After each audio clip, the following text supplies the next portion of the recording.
Cancer सर्वांगीण मार्गदर्शन भाग 32 वैद्य दिलीप गाडगिल पुणे। तो मैं बात कर रहा था कि स्ट्रेस और डिप्रेशन, मानसिक तनाव और एक विषाद, इस प्रकार की जो स्थिति है उसमें से बाहर कैसे निकले।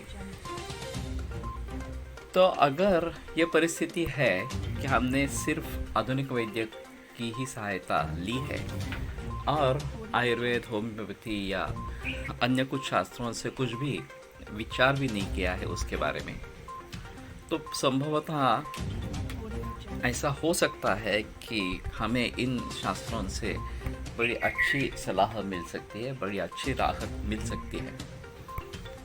तो शुरू में मैं कैसे ठीक हो जाऊं, ये सोचना बहुत ज़रूरी है। मैं ठीक होऊंगा या नहीं होऊंगा ऐसा तो नहीं सोचना है, मैं कैसे ठीक हो जाऊं इसी के बारे में सोचना है।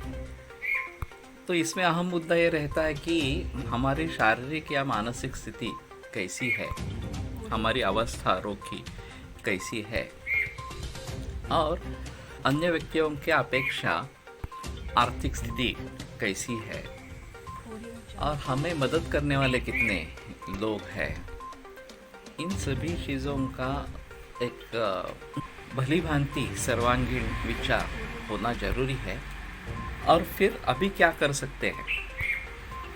एक तो चीज़ ऐसी होती रहती है कि जब डॉक्टर बता देते हैं कि अब कुछ चांसेस नहीं है बचने के और आयुष की मर्यादा 1 महीना, 2 महीना, 3 महीना इस प्रकार की कुछ रह गई है, तो पूरा परिवार इस प्रकार के स्ट्रेस में आ जाता है कि आगे क्या करें इसके बारे में।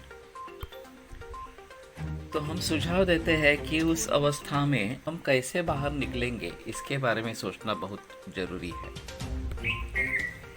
और एक इसमें दुष्ट चक्र बन जाता है, क्योंकि इस प्रकार का तनाव बढ़ गया है। तो विषाद और रोगवर्धनाना, ये एक हमारे यहाँ अहम सूत्र है। विषाद जो है, डिप्रेशन जो है, वो रोग को बढ़ावा देने वाले भावों में से श्रेष्ठ है। तो तेजी से रोग बढ़ने लगता है और फिर रोग बढ़ता है तो उसके लक्षण भी बढ़ते हैं, उससे होने वाली तकलीफ भी बढ़ती है। वो बढ़ती है तो फिर से मानसिक तनाव बढ़ जाता है। अरे बाप रे, ये तो और भी आगे चला जा रहा है और तेजी से बढ़ रहा है। तो उसका नतीजा फिर मानसिक तनाव में हो जाता है, डिप्रेशन में हो जाता है और फिर अगेन रोग की बढ़ोतरी होती रहती है। तो एक दुष्ट चक्र प्रस्थापित हो जाता है।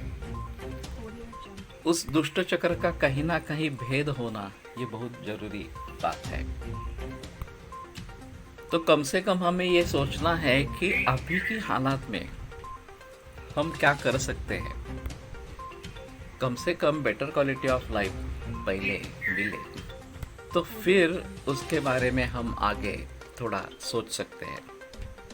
और डिप्रेशन की स्टेट से कम न्यूट्रल स्टेट में आना, कि पॉजिटिव भी नहीं, नेगेटिव भी नहीं, इस प्रकार का विचार होना, ये एक अहम चीज़ रहती है।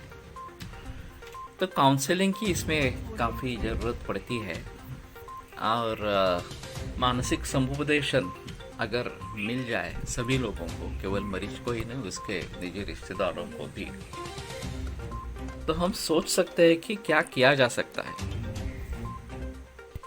तो मेरा सुझाव रहता है कि पहले उद्दिष्ट निश्चित करो कि बेटर क्वालिटी ऑफ लाइफ, ये पहला हमारा उद्दिष्ट। जीवन हमारा जो है वो काफ़ी हद तक सीधा सरल इस प्रकार का हो जाए जिसमें वेदना कम हो जाए और जैसे आम आदमी जीते हैं उस प्रकार से अगर हम जीने लगेंगे तो भी ठीक है।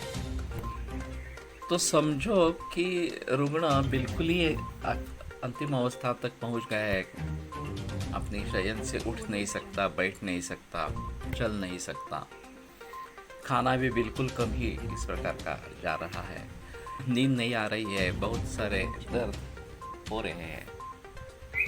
तो इस अवस्था से बाहर निकलने के लिए पहले दृढ़ निश्चय कर लेना है कि मुझे इससे ठीक होना है।